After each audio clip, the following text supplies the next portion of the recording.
المؤلف رحمه الله تعالى ونفعنا بعلومه في الدارين آمين. Masih di bab perintah menjaga sunnah-sunnah Nabi Muhammad sallallahu alaihi wasallam, bagian yang ke-6. Kemarin sudah dijelaskan tentang bid'ah. Bid'ah menurut orang yang sedikit ilmunya, kering ilmunya, bid'ah itu ada satu, yaitu bid'ah sesat semua. Pokoknya bid'ah tidak pernah dilakukan oleh Rasulullah, itu sesat semua.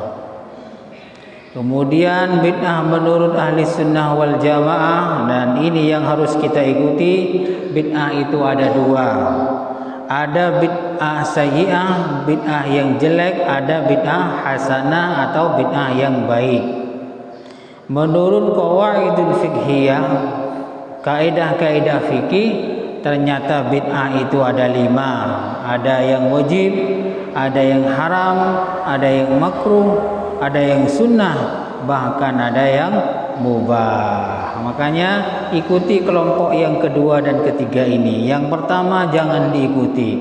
Pendapatnya terlalu keras karena terlalu minim ilmunya, terlalu sedikit ilmunya. Setiap bid'ah yang tidak pernah dilakukan oleh Rasulullah dikatakan sesat. Yang kedua, yang ketiga tidak. Lihat kondisi. Makanya kalau ikut pengajian, baik itu pengajian online atau offline, carilah orang-orang yang betul-betul berilmu. Jangan hanya bisa mengkafirkan, mudah membid'ahkan orang lain. Bedanya orang alim itu orang yang ilmunya sedikit, mudah mengkafirkan orang Islam. Jadi sedikit-sedikit kafir, sedikit-sedikit bid'ah. Akhirnya mulai dari ujung kepala sampai ujung kaki bid'ah semua. Jadi cari orang-orang yang tidak seperti itu. As-salis, hadis yang ketiga, an Abi Hurairah radhiyallahu anhu. Anna Rasulullah sallallahu alaihi wasallam qala, kullu ummati yadkhulunal jannah illa man aba. Semua umatku, kata Nabi, masuk surga kecuali yang tidak mau. Jadi umatnya Nabi Muhammad ini semuanya pasti masuk surga. Walaupun banyak maksiatnya, pasti masuk surga. Tapi kalau banyak dosanya, mampir dulu di neraka ya. Tapi pasti masuk surganya, itu pasti. Qila wa may ya'ba ya Rasulullah. Siapa yang tidak mau masuk surga itu ya Rasulullah? Ini perhatikan baik-baik. Semua orang kalau ditanya mau masuk surga, mau, ingin, semuanya ingin. Tapi kalau sudah ditanya siapa yang menolak masuk surga itu, qala man ata'ani, barang siapa, kata Nabi, barang siapa yang taat ikut kepada saya, dakhalal jannah, wa man asani faqad aba, barang siapa yang maksiat kepada saya, tidak mengikuti kanjeng Nabi, faqad aba, berarti dia tidak mau masuk surga. Rawahul Bukhari, hadis riwayat Bukhari. Jadi gini, kita ini mau yang mana? Mau yang ikut jejaknya Rasulullah atau tidak? Kalau yang mengikuti jejak Rasulullah, sunnah-sunnah Rasulullah, berarti masuk surga. Kalau tidak ada dosanya, langsung masuk surga. Tapi kalau banyak maksiatnya, ya mampir dulu di neraka. Jangan yang betul kurba gelu dibersihkan dosanya. Nah, kita mau pilih yang mana? Mau yang langsung atau yang pakai kurba gelu ya. Kalau banyak maksiatnya, sunnah-sunnah Rasulullah ditinggalkan, maka ya di kurba gelu ya, dicuci dulu, diaduk di neraka ya. Ar-Rabi'. Ini perhatikan baik-baik ya. Ini banyak sekali menganggap ini remeh, tapi Rasulullah itu sedikit marah ya, sedikit marah kepada orang laki-laki ini. Ar-Rabi an Abi Muslim wa qila Abi Iyas Salama bin Amr bin Al-Aqwa radhiyallahu anhu anna rajulan akala inda Rasulillah sallallahu alaihi wasallam bishimalihi. Nih perhatikan baik-baik, banyak kita melakukan hal seperti ini padahal Rasulullah itu emosi ya, sedikit emosi, marah, tidak suka lah. Ada orang laki-laki, berarti bukan laki-laki saja sebenarnya, cuman kebetulan di sini adalah orang laki-laki, perempuan sama saja. Ada orang laki-laki makan di sebelah Rasulullah menggunakan tangan kiri. Faqala kul biyaminik, kata Nabi, makanlah pakai tangan kanan. Qala, orang laki-laki ini menjawab, la astati'u, saya tak bisa makan pakai tangan kanan. Makan minum ini harus pakai tangan kanan. Qala, kemudian Nabi berkata, la stata'ta, benar kamu tak bisa pakai tangan kanan kalau makan.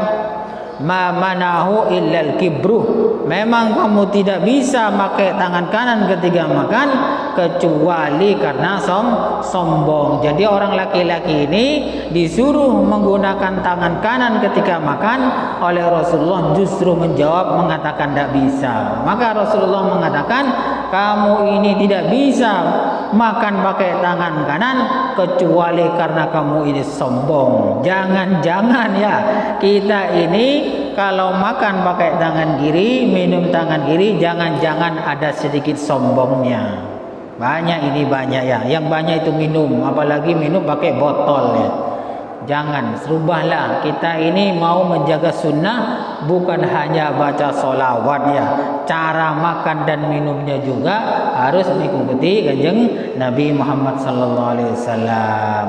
Fama rafaha illa fihi. Kemudian karena orang ini tadi menjawab ketika disuruh oleh Rasulullah, maka ketika makan berikutnya orang ini tidak bisa makan, tidak, tangannya itu gerak ya, kaku, tidak bisa menyampaikan makanannya ke mulutnya. Makanya hati-hati. Sebenarnya hal seperti ini remeh, apalagi biasanya ini orang yang pinter cuman tak ada hidayah ngomong begini kan cuman makruh. Nah ini orang pintar ngerti ilmu agama cuman tidak dapat hidayah, hatinya sakit. Nah gini, jadi kalau ada orang pintar ilmu agama kemudian mengatakan kan cuman makruh pakai tangan kiri, minum pakai tangan kiri, ini berarti orang ini hatinya sakit, tidak dapat hidayah dari Allah Subhanahu wa taala. Apakah boleh ditiru? Tidak usah ditiru, walaupun alim pinter umpomo ilmune sampai nyundul langit ya. Dah benar Kiamit Basuran masih ilmune nyundul langit, ledak bener ojo ditiru ya. Tak usah ada tiru, walaupun dia itu berilmu tapi cara makannya tidak sesuai dengan ajaran Nabi, sunnah-sunnah Nabi, tidak usah ditiru. Mendingan niru cara makannya orang awam dan bodoh umpamanya tapi pakai tangan kanan. Ini makanya tadi, barang siapa yang taat kepada saya, kata Rasulullah, masuk surga. Barang siapa yang bermaksiat kepada saya, maka dia berarti tidak mau masuk surga. Khawatir ya, khawatir ini menjadi amal menyebabkan kita ini masuk neraka. Kalau sudah bilang kan cuma makruh, nah ini bahaya, ini sombong sudah, ini jelas sombong. Rasulullah mengajarkan makan dan minum pakai tangan kanan, kemudian setelah diingatkan kan cuma makruh, ini sudah sombongnya keluar. Jangan sombong yang seperti ini bisa menyebabkan masuk neraka. Remeh memang, tapi siapa tahu ya ini bisa menyebabkan masuk neraka. Dan juga kalau mengikuti pakai tangan kanan cara makan dan minumnya, siapa tahu ini menjadi sebabnya masuk surga. Maka yang biasa pakai tangan kiri, minum pakai tangan kiri, berhenti, mari kita perbaiki, ikuti sunnah-sunnah Rasulullah Sallallahu Alaihi Wasallam. Tidak usah mentang-mentang ya, apalagi mentang-mentang pinterlah, alimlah, wes. Kalau sudah kan cuma makruh, ini sudah tanda-tanda sombong, hatinya sakit. tidak mendapatkan hidayah dari Allah Subhanahu wa taala. Hadis yang kelima, al-khamis, an Abi Abdullah Nu'man bin Bashir radhiyallahu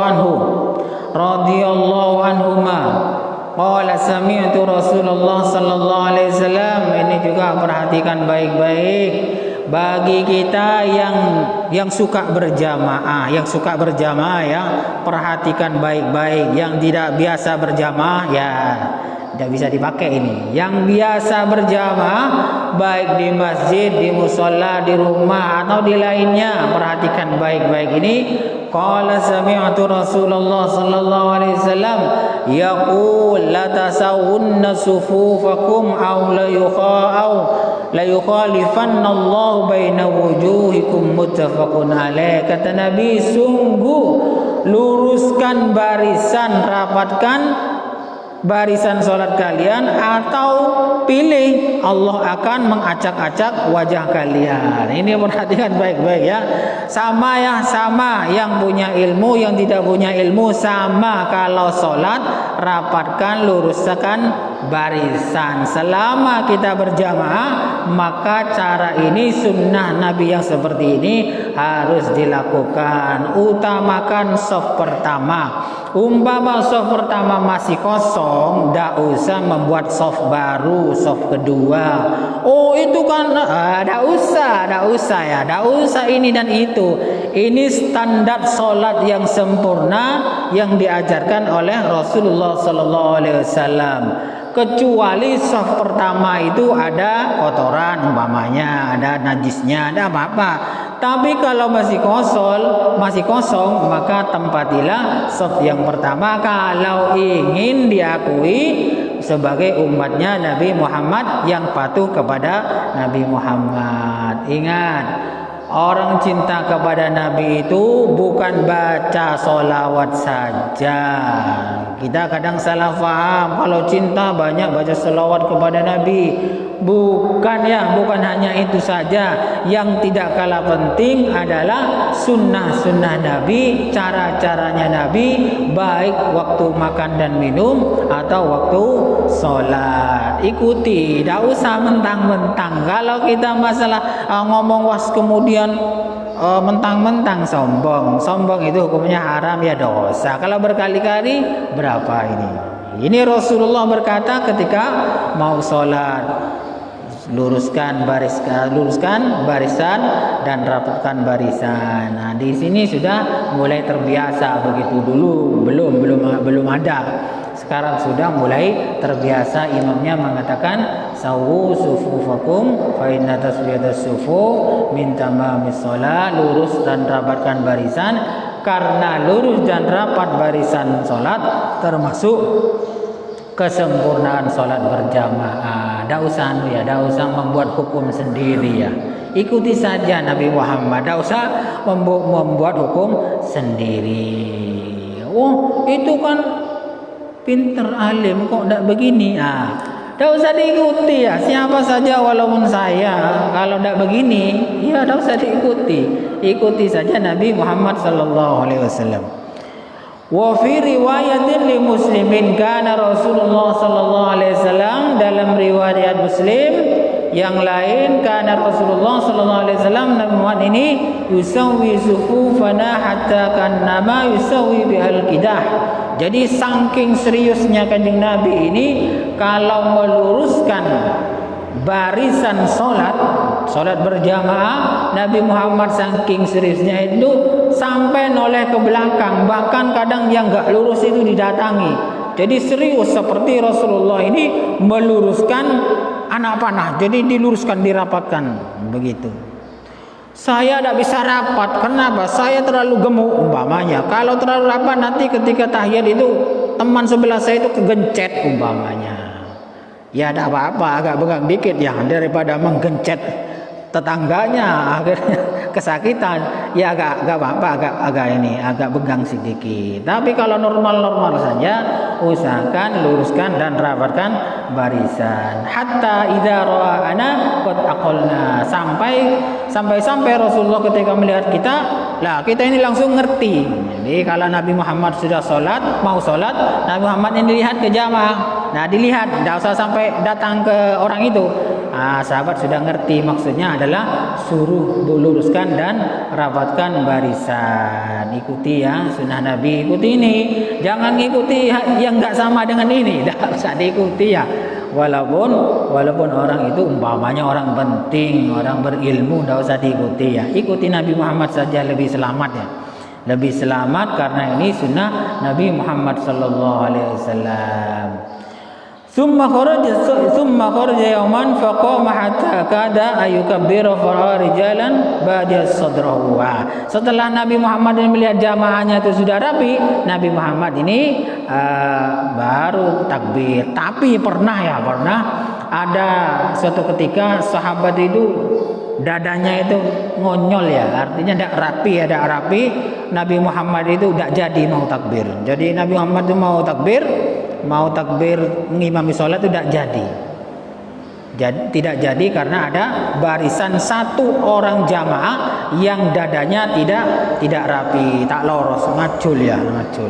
Faqala ibadallah, Nabi Muhammad kemudian bersabda, wahai hamba Allah, la tasawwunna usufufakum aw la yukhalifanna Allah baina wujuhikum. Ayo luruskan, sungguh luruskan. Jadi tekanannya itu agak keras. Sungguh kalian luruskan barisan salat kalian, atau Allah akan mengacak-acak wajah kalian. Ini berarti kan keras ya. Artinya apa?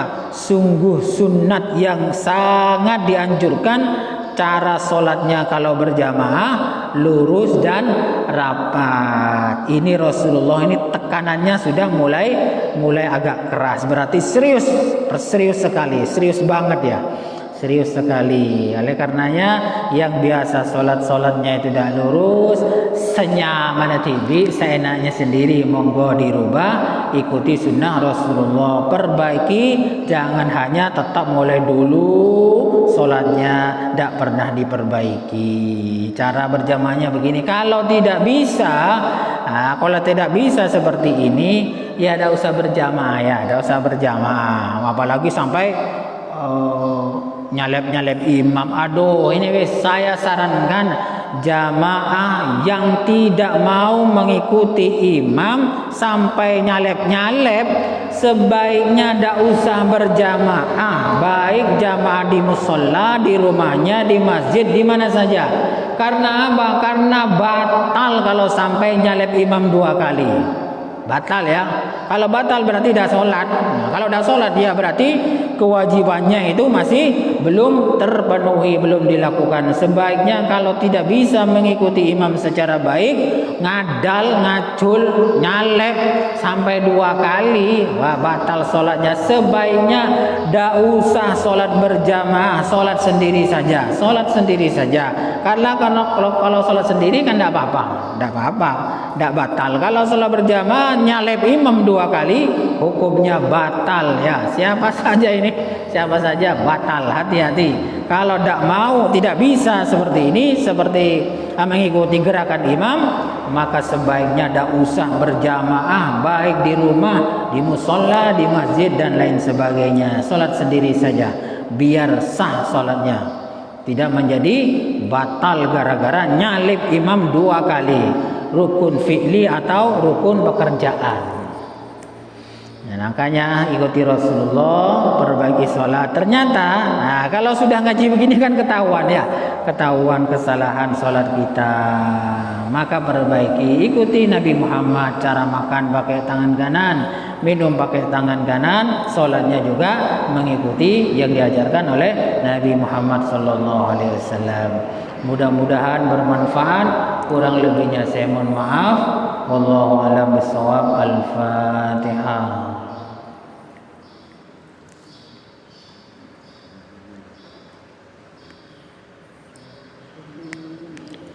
Assalamualaikum warahmatullahi wabarakatuh.